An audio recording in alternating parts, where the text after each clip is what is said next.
வணக்கம் அன்பர்களே, சிபிஎல்லின் சிந்தனை களத்திற்கு உங்களை மகிழ்வுடன் வரவேற்கின்றேன். வாழ்க மகிழ்வுடன். இது தினம் ஒரு திரவியம், மனதுக்கும் உடலுக்கும்.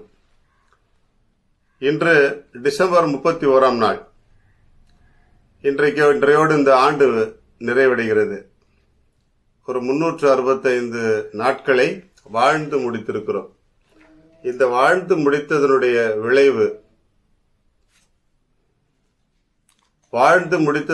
விளைவு என்ன என்பதை நாம் சிந்தித்து பார்ப்போம்.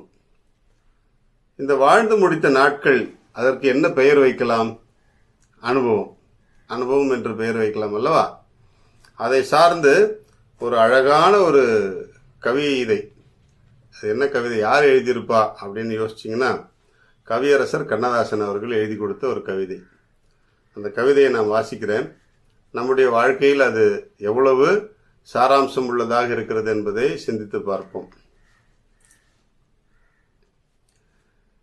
பிறப்பின் வருவது யாதென கேட்டேன், பிறந்து பாரென இறைவன் பணித்தான். படிப்பென சொல்வது யாதென கேட்டேன், படித்து பார் என இறைவன் பணித்தான். அறிவென சொல்வது யாதென கேட்டேன், அறிந்து பார் என இறைவன் பணித்தான். அன்பெனப்படுவது என்னென கேட்டேன், அழித்து பார் என இறைவன் பணித்தான்.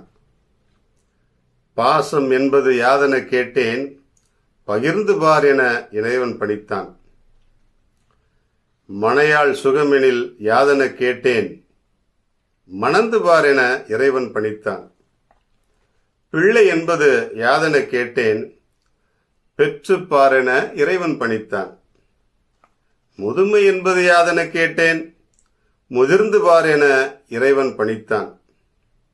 வறுமை என்பது யாதென கேட்டேன், வாடிப்பார் என இறைவன் பணித்தான். இறப்பின் பின்னது ஏதென கேட்டேன், இறந்து பார் என இறைவன் பணித்தான். அனுபவித்தேதான் அறிவது வாழ்க்கையெனில், ஆண்டவனே நீ ஏன் என கேட்டேன். ஆண்டவன் சற்றே அருகே வந்து, அனுபவம் என்பதே நான் தான் என்றான். ஆண்டவன் சற்றே அருகே வந்து, அனுபவம் என்பதே நான் தான் என்றான். 365 நாட்கள் வாழ்ந்து முடித்த அனுபவங்களை அசை போட்டு பார்ப்போம். ஒவ்வொரு அனுபவத்திலும் நாம் கற்றுக்கொண்டது என்ன, பெற்றுக்கொண்டது என்ன? அடுத்த ஆண்டை நோக்கிய பயணத்தை தொடங்குவதற்கு முன், கடந்த ஆண்டில், கடந்து முடிக்கின்ற ஆண்டில் நாம் என்ன செய்தோம், என்ன செய்ய விட்டோம், என்ன செய்வதற்கு முயன்றோம், என்ன செய்யாமல் முட்டி தவித்தோம் என்பதை எண்ணி பார்ப்போம். ஒவ்வொன்றும் ஒவ்வொரு அனுபவமாய் நம் வாழ்க்கையை அணி செய்யட்டும். அல்லது நம்முடைய வாழ்க்கையை அழகுபடுத்த நாம் என்ன முன்னெடுப்பு செய்ய போகிறோம் என்பதை நோக்கி நம்மை தள்ளி செல்லட்டும். வாழ்க மகிழ்வுடன்.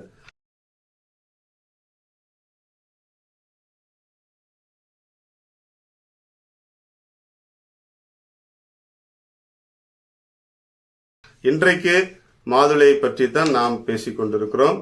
மாதுளை என்பது மிக சிறப்பான ஒரு உணவு.